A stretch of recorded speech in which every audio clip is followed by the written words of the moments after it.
Hey guys, I'm late. My computer is not working like at all.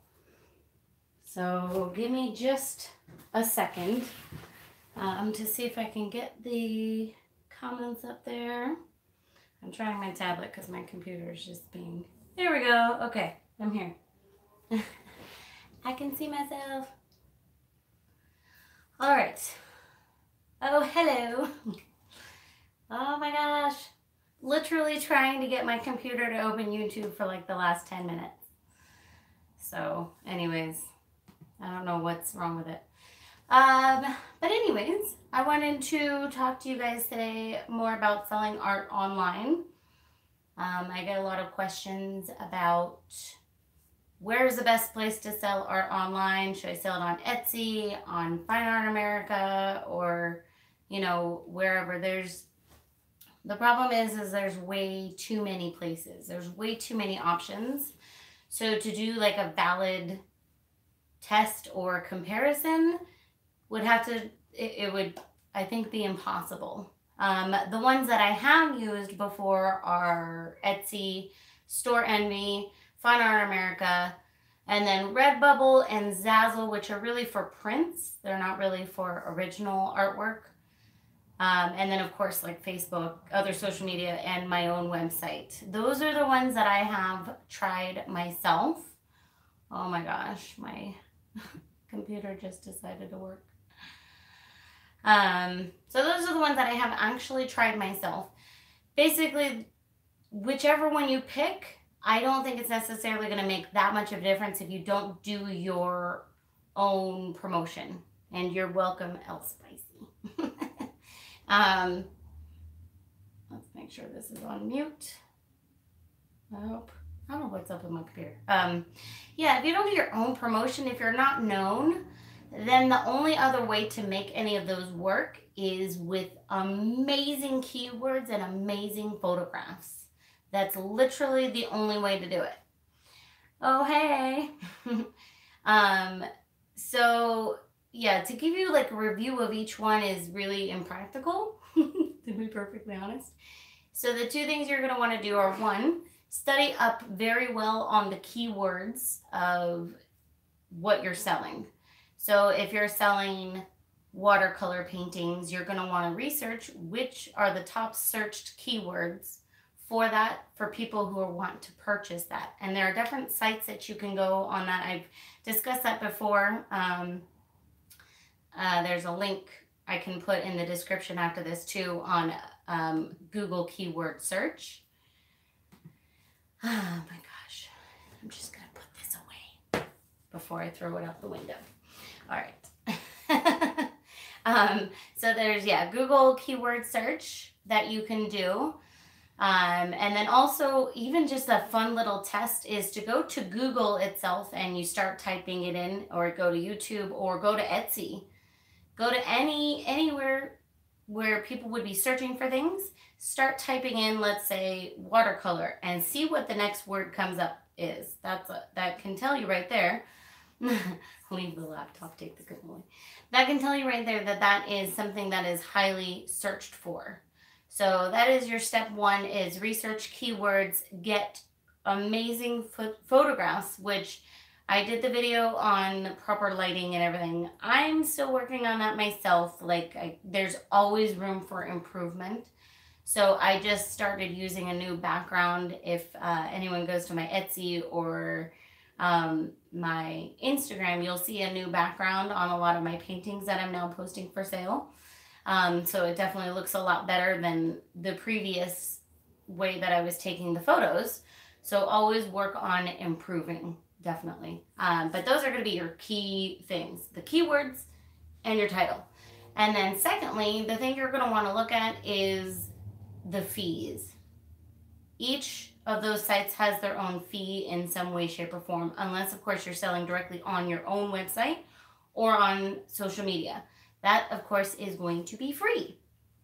But if you're selling on Etsy, you know, or Fine Art America, or, I mean, there's DeviantArt, there's so many. Each of them is going to have a fee, or 10.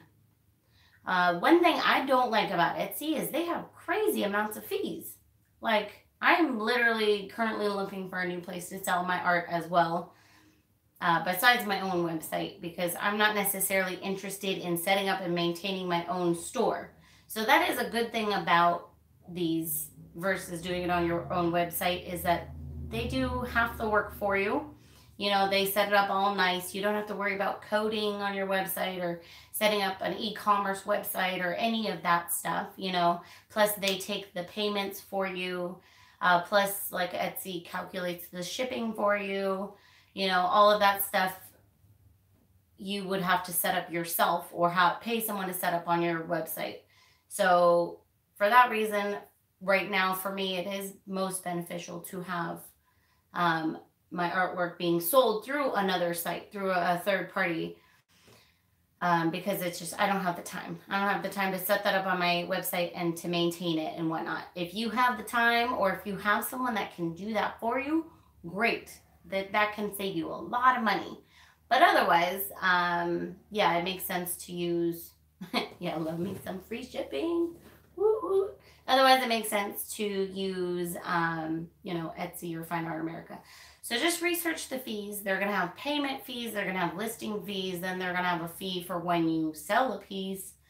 They're going to have all kinds of fees. So that would be another thing you would look at. And along with the fees, look at, of course, how many people use that site. Because that is another way, along with the keywords and the photos, of course. If the website has really low fees, but only 10 people use it, it's not that great. You know, if it has higher fees, but they have millions and millions of active users, you know, you got to weigh the pros and cons there. So long story short, I can't really answer which site is the best. Currently, I'm using Etsy because that makes the most sense for me. It's a nice, easy to use platform. They have tons and tons of users, so it's, you know, it's like eBay, but for art. So it's very, yeah, look at eBay and Amazon for shipping costs. Yeah, so it's, you know, weigh what's important to you. Hey, well, I'm glad you're here, even though you're a little late. That's okay. I was late too. Yeah, so look at what makes sense to you. And then just in terms of where you'll get the most benefit, if you're brand new, you're going to want to use those keywords and be as professional photographs as you possibly can. Use those. And then in terms of, I've mentioned them before, but there's Zazzle, Redbubble, and then several other similar sites where you can actually put your artwork onto items.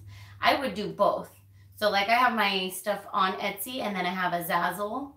And you could have Zazzle and Redbubble. I actually do have both of those because they're not original artworks. So they're just prints, or they're printing your things, your images onto things. So you can have that on as many websites as possible, and it won't matter. Original artwork I would put all in one space, because otherwise it's going to be too hard to keep up with multiple sites for that. And what if, you know, two people magically buy the same painting on different websites? That's not going to work. Not Dazzle, Zazzle with a Z. And after this video, I'll put as much of this into the description as humanly possible. So guys, hit me with your questions. Got about 5 or so minutes. So what questions do you have on selling art online? I hope the tips on selling art on Facebook and whatnot were helpful. Right. Going once, going twice. You're fine. Oh, thanks, Johnny. You're super, super sweet and helpful. Also, guys, I don't know if anyone noticed, but I totally missed doing a video yesterday, so I'm very sorry for that. It was a very, very busy day. I had crazy amounts of paintings to ship, which is really good. Yeah. Equipment did you start with and start on YouTube? That's a very good question.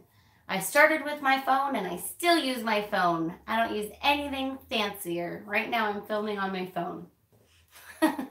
So I take all of my pictures for my art on my phone. I actually did pay a photographer to do some photos for me at one point of my art, but I actually liked my photos better. So I ended up using those. Oh, someone did ask me another question, which I'll cover in a video later, but I'm going to touch on it right now because it's actually applicable. They were talking about, someone asked me about how to get art prints made. So I have not ordered prints through Zazzle personally, but I have ordered prints through Redbubble, and I found the quality to be very good. And I personally like that because then you don't have to worry about the shipping or the printing yourself. They do it all.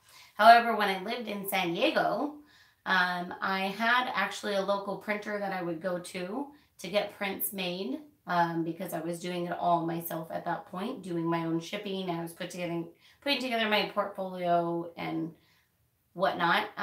So it took a while to find a local printer. But basically, I just searched for art prints specifically, and they would digitize the painting and then print it in whatever size. You can do obviously the photos yourself, but you have to make sure the lighting is perfect. There's no glare, and that the angle is perfect and everything. And then also as high resolution as you can. And this is something that I learned when doing my prints was if you, obviously, this may seem like common sense to some people, but some people it's not, like you don't think with it. The lower resolution, the lower size print you'll be able to do with decent quality. So if you have low resolution, you may only be able to do, say, a 4x6 or, whatever size. A really low one. If you have a very high resolution, you could go up to 16x20 or whatever. You can print out a lot larger sizes. So that is really the reason to do really high resolution. Is what if your customer wanted like a wall size print of one of your paintings? You would have to have a really good resolution photo to be able to do that. So anyways, that's a note. But yeah, you can either search for a company nearby that does art prints specifically. So look for that on their website. Or you can use an online retailer such as Redbubble would be who I would recommend right now online. Like I said, I haven't tried Zazzle, but okay. Are prints more expensive? I'm not sure how to answer that because more expensive than what is the question. To digitize your artwork if you're paying someone else to do it, can be quite expensive. You have to look at it as an investment if you're really planning on selling prints. Because if it costs, say, $50 to digitize one image, and then you sell 5 prints at $10 each, let's just say, well, then you've made your money back. If you don't really plan on selling many prints, then that's maybe not worth it, and you should figure out how to do it yourself or find a friend that can do it for like $10. I have another photographer that I used at one time, and I did it quantity-wise, so I brought her like 20 paintings, I think it was, and I paid her $10 for each to digitize each. So it was like $200 for 20 paintings, which was really not expensive at all and totally worth it, at least for me. And normally they'll give you your images on a DVD and whatnot. And that's another really important point real quick on that is always check the color. Before you leave the printer, check the color and make sure that the colors match up perfectly or as perfectly as possible. I have had where my art printer that I went to all the time was digitizing a painting and the color was completely off. So they fixed it before I left the building. Otherwise it would have been messed up and I wouldn't have been able to use it. Okay, so hopefully that answers that. I will cover that in an actual video later of actually making prints. And is there a copyright on prints? Technically, there's a copyright on everything. I mean, if you can prove that it was yours, then yeah. And a lot of sites like Redbubble or Zazzle, when you post the image, they don't show the image without a watermark on it. So don't add your own watermark. I had a friend do this. Don't add your own watermark on there, because then the watermark will print. If someone orders it, it'll be right in the middle of your image. So don't add your own watermark. They do that for you. Okay, that's a tip. So cool. Any last minute questions before I head out? Because Johnny has a show tonight and we got to get ready. All right. Need a painting and a poster autographed by you one day. No problem. I will get that to you. Plus you live close. I could just drop it off. Yeah, Johnny has a show tonight. It's very exciting. I'll be doing some photographs and should be able to get some video from that as well. But it's not for his band. It's for his, well, it's not for his own music. It's for his other band, Octane Soul. Check that out if you haven't on Facebook. Go ahead and give that a like. It's called Octane Soul. All right, guys. Thank you so much for watching. If there's any questions that I didn't get, definitely let me know in the comments below. Otherwise, look for a new video out on Monday, of course. And I will see you guys next time. Oh, one more thing. If there's something you guys would like me to cover in a live video, like you really want to be able to, you know, just ask questions, or have me show you right there, you know, what it is, like on anything, on setting up a YouTube or whatnot, please let me know so I know what to cover in future live videos. I would like to hear from you of what you guys would like to see. All right. Until next time. I don't know why I just saluted. Very good. Okay.